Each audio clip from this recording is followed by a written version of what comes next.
bata pa, nagkaroon ako ng passion na sumulat.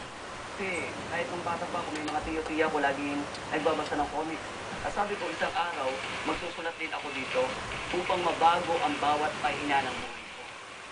Sa isipan at mga kamay ni Arvin dumadaloy ang mga ideya para sa bawat eksenang nababalutan ng kahiwagaan.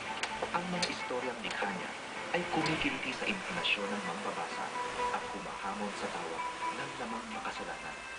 At sumusulat ako ng iba-ibang uri ng mga comics. Mga horror, kalimitan ng 42. At talagang gusto ko yung gumawa ng isang bagay na ikasisira ng pamilya. Masakit yan at maging paghihiwalay. Lagi kong hinahang up. May love life man ako na sinusulat, laging ilalagyan ko ng moralidad. Natutuwa naman yung ibang editor sa akin. Talagang puno ng dalit ang aking puso. Lingid sa kaalaman ng mga mambabasa ni Arvin, nakaugat sa kadiliman ng inspirasyon sa likod ng bawat istoryang nililikha niya nang mula si Arvin sa angka ng mga makukulang.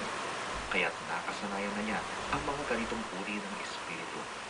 Ang nanay ko na nakakita noon, na nakikita niya ang mga laman lupang ito particular ang mga engkanto, hindi sila makatingin ng diretsyo, kundi lagi sila naka-side view. At bigla-bigla lang sila nawawala pagkatapos sila mabisita ang nanay ko.